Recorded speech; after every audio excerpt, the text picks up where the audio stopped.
Well, hey kids, it's that time again.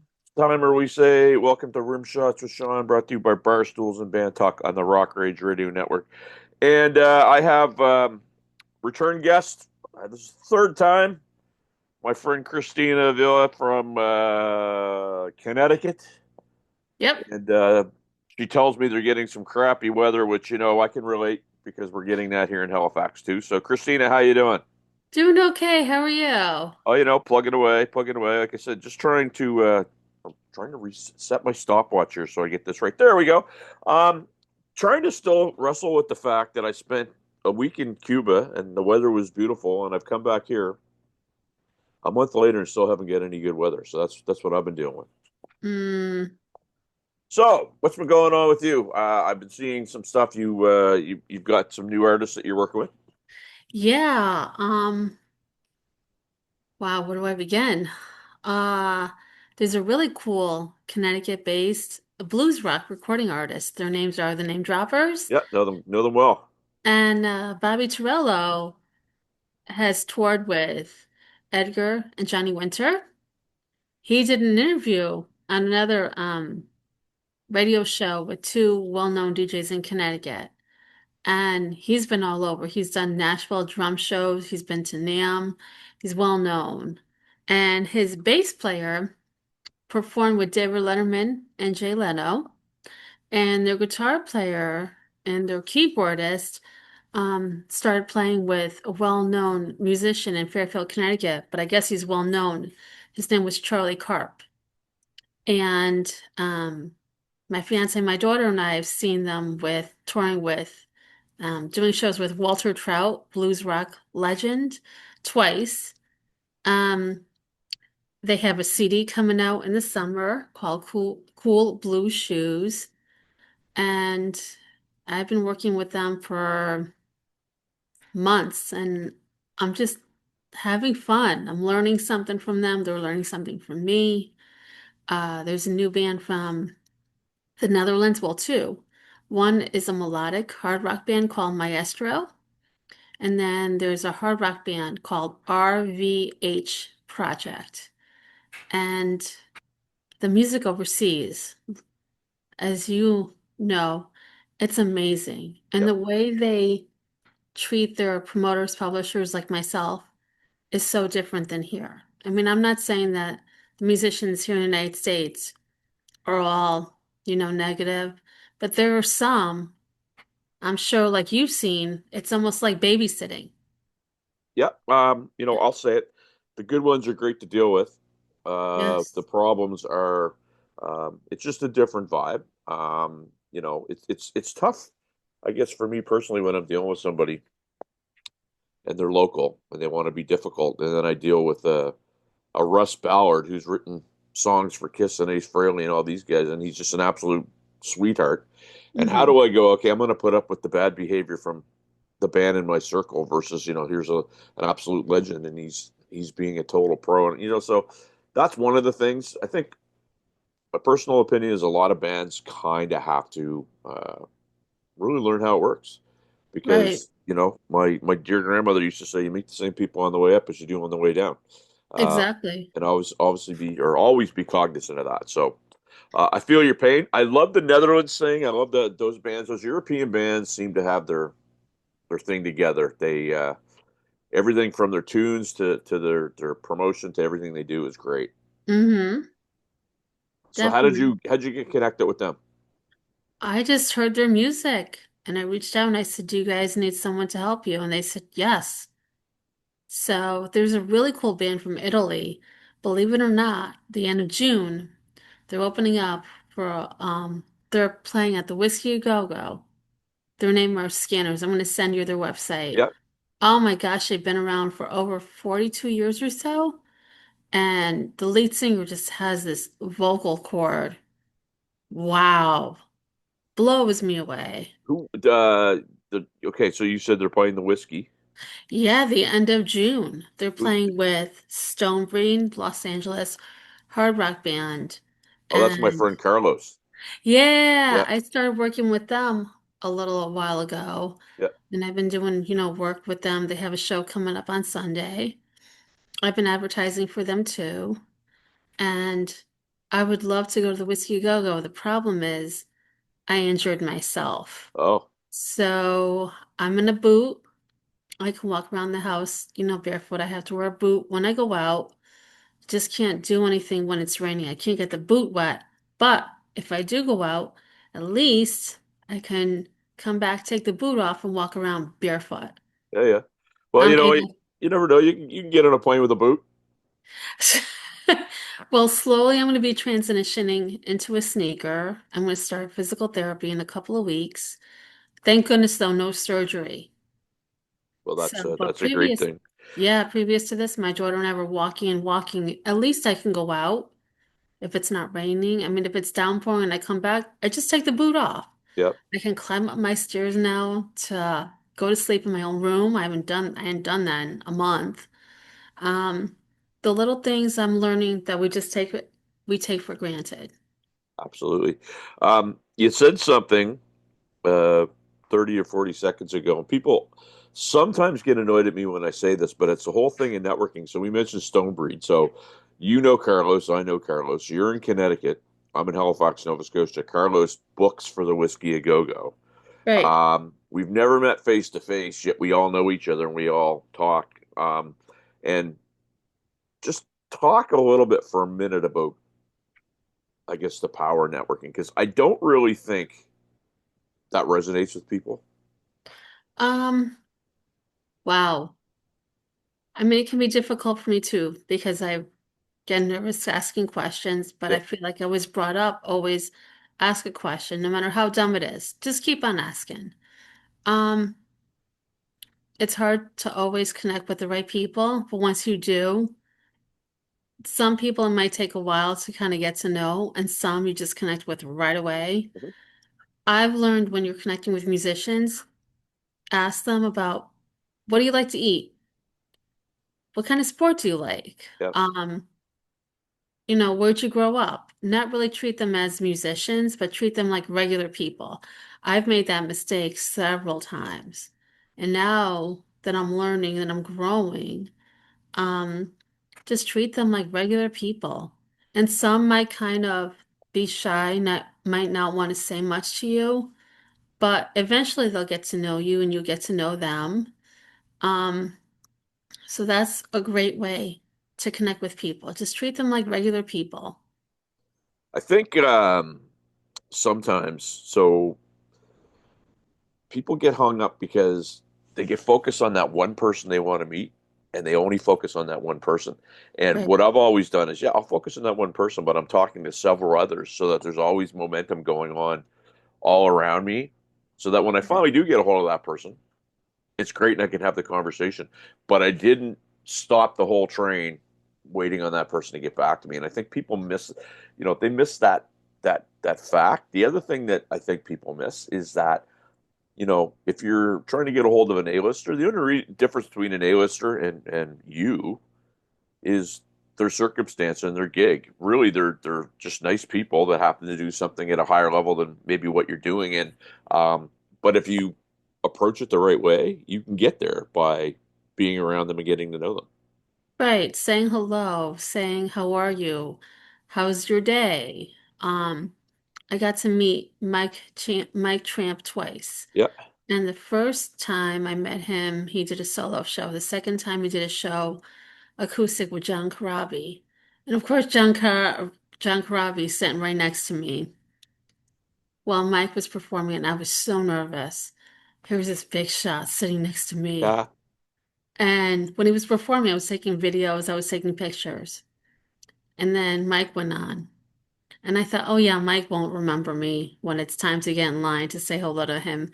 He remembered me. yeah, And I thought, and there's John Corabi sitting next to me, and I'm thinking, great. So I asked him, oh, so what do you like to eat?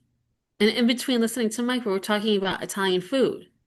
And you just never know. yeah.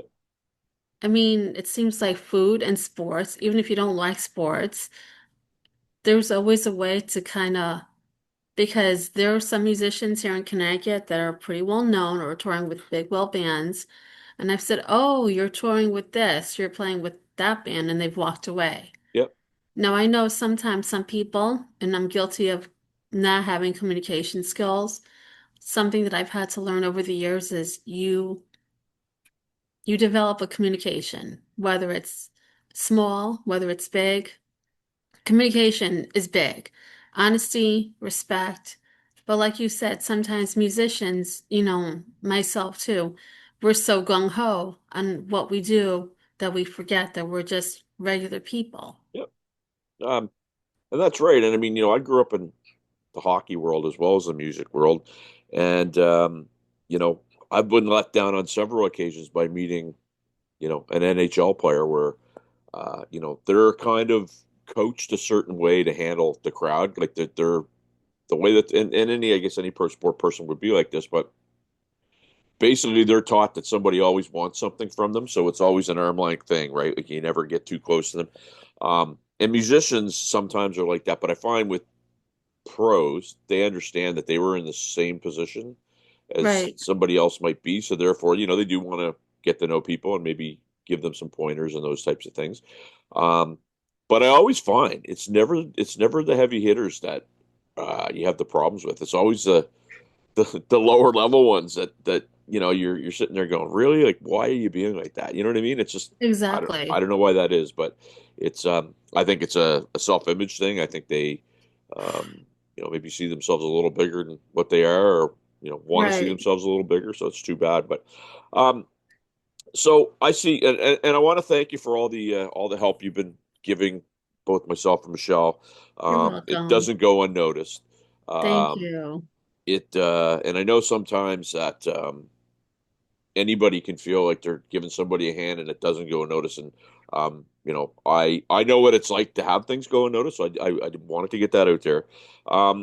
You sent me an email a few days ago. I mean, your roster, it seems to be always expanding, but it's moving, it's shaking, it's ebbing, it's flowing. About how many do you have on the list now? Oh, wow. I can't give an exact number because it seems like a Gotta be band is about breaking 15. up probably Yeah, 10 yeah, or 11, yeah, maybe 12. Um, Sometimes bands break up because someone in the band has passed away or they just don't want to do it anymore. So sometimes I'm looking to fill the spot. yeah, Sometimes, honestly, I'm not.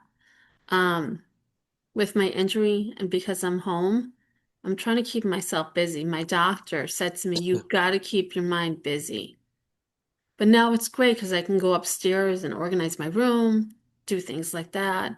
On the weekends, I'm trying really hard not to do anything unless a band wants me to do it, yeah, or if I do it really early in the morning when my fiance sleeps on the couch, my daughter's sleeping, 6 a.m. for a band overseas when everyone else is sleeping. So I yep. can try Because to make it's Saturdays and midday Sundays for my them, family right? time. Midday for Yeah, them. yeah.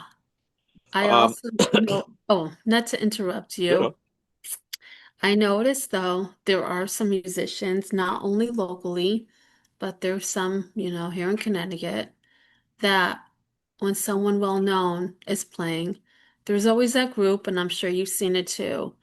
When Faster Pussycat came to Connecticut, there was a venue called River Rec Tavern. It's no longer, no more. The previous booking guy used to bring in national acts like Mike Tramp. Um, Faster Pussycat came to Connecticut. I was so excited. My fiance and I were going to go. We were going to see them, meet them. Well, the only original one was Tammy Down. We didn't get a chance to meet him. But the other guys in the band, I was pretty excited about. Well, there was one, and there are some local musicians in Connecticut that think that, they're bigger and better than you, and they see you in line waiting to speak to somebody, and they glance over at you, and yet they're still talking to that musician. mhm, And that's one thing, that's a big no-no. You never do that. These are all lessons that I've learned. If I am talking to someone well known and I see that other people are waiting, I'm guilty of it too. But some of these people have this ego, or they think, well, you know, I was here. I played in Hollywood or whatever. I'm going to take up everybody else's time. Eventually, it catches up to you. And there's so many things that I've been learning. watching documentaries, doing interviews, listening to other interviews, watching documentaries, and I'm learning. And I'm guilty of a lot of things too, but I'm trying to grow in a positive way. And also the musicians I'm working with. I want to work with positive people because there's just so much craziness going on in the world. No, for I sure. want to work with people that respect me, that are honest, communicative with me. I used to work for free. I don't do free work anymore. I charge the bands now. No.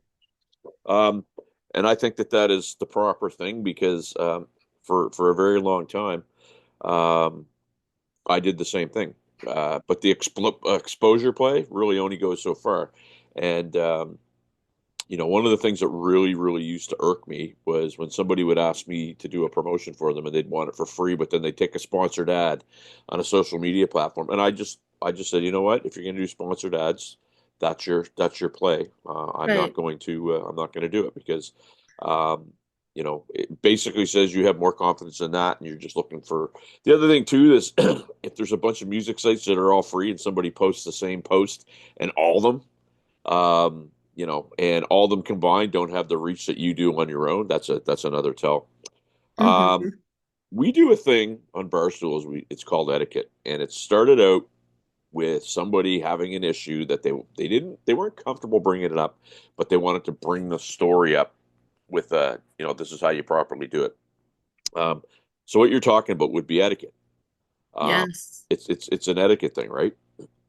And we all forget. I mean, I forget things too. And I love your posts that you do about etiquette because it's a reminder to me. I was raised with morals, values, respect, honesty. My daughter, the same thing. Sadly, all of those ways are just out the door now. Yeah, there, And no it's question. just, it's sad. Well, and it's funny because I get people say, "Well, that's really you," and it's not. Let me make something very clear. I'll do it here. I do it all. If I'm going to say something, I'm going to sign my name to it. I'm not going to go. I'm not going to go through the third person to make a point. That was basically, and it's a feature. And when you don't see them, I guess for a couple weeks, it's not that all is right with the world. It's just that people aren't sending me stuff. I've got tons of other things to occupy my time. I don't need to make something up to do a post. I mean, we have all kinds of content, but the etiquette thing to me is important because in the music business, there just seems to be this mindset with some, not all, that you can behave badly and things are still going to work out for you. And initially they might, Exactly. but they always come around. Yes, give me, give me, give me, give me. After a Right. while, I used to go see so many bands here in Connecticut with my fiance that we just stopped because the drama, I mean, we're not in high school anymore. Yep. The drunks, the competition of the girls dancing, it's not fun anymore. And I'm a huge supporter of supporting the local scene. And I've had to make amends with people that I've done wrong. Um, there's a really good tribute band here in Connecticut called the Flannel Clad Masses, and they've become family to me. And they all were original bands when they first started. Mhm. But previous to that, there was a band named Shiver, and they were a cover band. Well, they helped me start my way. But when they broke up, that's when I started to hang around with the wrong crowd Yep. because they were just not together anymore. Yep. Um, but with the Span Flannel Clad Masses, they all are teaching me something. I'm teaching them something. Last week was the first time they have an acoustic, which is on the fly. They're amazing too. But with the band last Saturday in about a month, I went out to see them. I didn't think I was going to make it because of my boot and sitting. After a while, I got stiff. I stayed for the whole show. Mhm. I think they were just so wowed, and they're such good people. And there's nothing wrong with the local scene. I love it that you support and you put things out there about supporting the local scene. I'm sure you've seen it too. The ticket prices are astronomical. They're Yep. ridiculous. All the hidden fees. I went to a concert a couple of years ago, 4 or 5 years ago. Right before COVID, I went to a concert. Would you believe that they added an additional $10 bathroom fee? And I did not know about that. Yeah. There's the tax, there's the airport tax, there's the Yep. tax. Yeah, it's, and there was an interesting one last week or the week before where somebody was complaining about the prices of Ticketmaster, but and I have this happen all the time. And this isn't me saying don't go to big shows. This isn't me like, there's bucket list shows. I totally get it. I do. Um, but to me, it's both incomprehensible and inexcusable if a local show has two people at it and people are going out of town spending tons of money and they're not willing to spend money at a local show, but they're willing to do that. I get it. Again, it's a bucket list thing, but especially here where I am, there's venues that are closing. Everything Here is changing, too. right? And things are changing, and you're Yes. not seeing full bands as much, and No. it's not as exciting. And you know, there's a certain, people are like, oh, the cost of living. Well, you know what? People spend money. They do, right? So Right. I can't stress enough. If you want to see this stuff around, go support it because otherwise you won't see it. I mean, all these bands, a documentary I was watching, they were talking about how when Motley Crue and Iron Maiden were starting, they started at the small clubs, and Yep. so did Def Leppard, and how I have forgotten that all these well-known musicians, they all started from the bottom. Everybody starts. I mean, well, that's not true because now in this day and age, what people see is they see The Voice or they see, American Idol, where it's just competition. And to me, and I'll say it, to me, it's just it's okay. The people talented, sure they're talented, but it's a karaoke contest. Right. Um, and then they get famous, and some of them have stories, but there's no earning of stripes. There's no miles put on it's just and people see that and they think now that that's the reality. Mm-hmm. And part of the reason why this business is so messed up is because there's a division that's been created by the powers that be that they basically want the independent artists to feel like they got a shot, all the while never actually giving them one. And that's why independent artists have to work together and figure out ways to do things to get Right. over the hump, right? And that could be another whole interview. But what do you have on the go for the next little bit? Um, oh wow. Well, I love Michelle's song Crime Pays. That is such a realistic song. Oh my. And it's not only about, committing a crime and going to jail, but for me, I look at it as if the wrong things that I've done comes back to you. The way you treat people, boy, that crime pays when it comes back to Yeah, you. yeah. Um, there's a girl, she's out in Maine. Her name is Jennifer DeVoe Muse. And I partnered with her.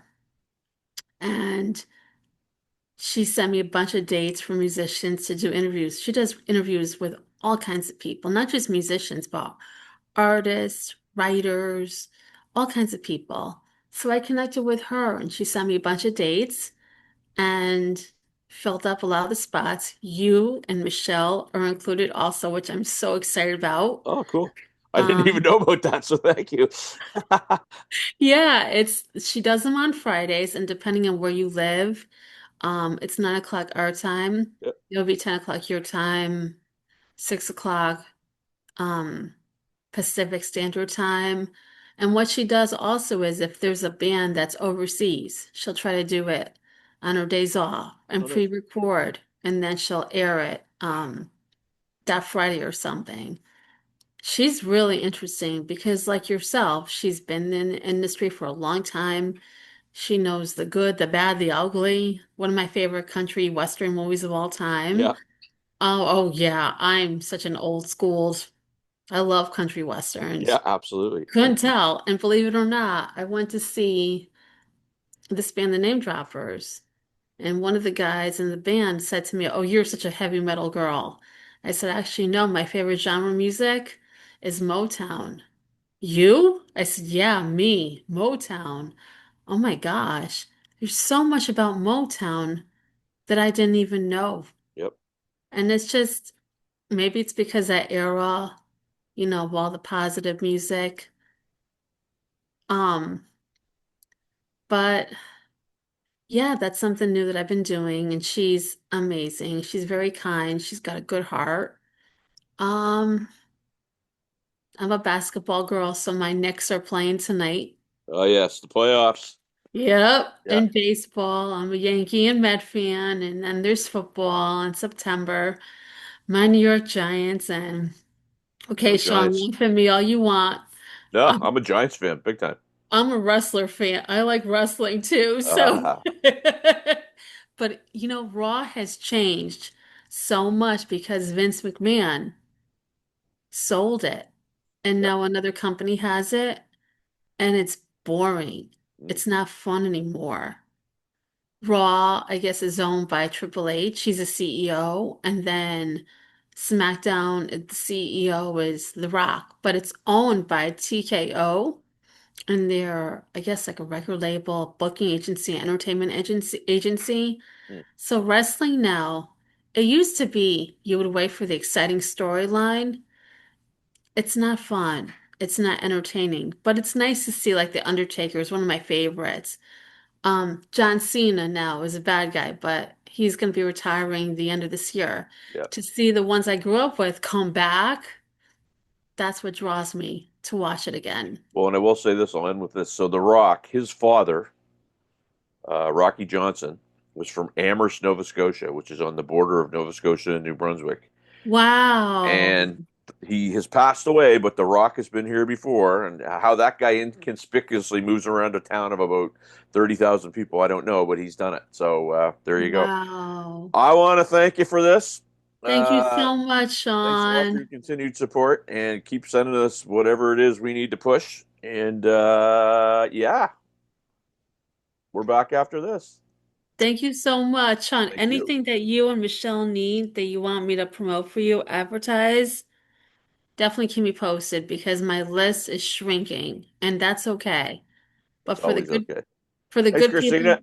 you're welcome. For the Thanks, good girl. people like you guys, definitely keep me posted on anything that you need. 10-4. We're back after this. Awesome. Have a good one.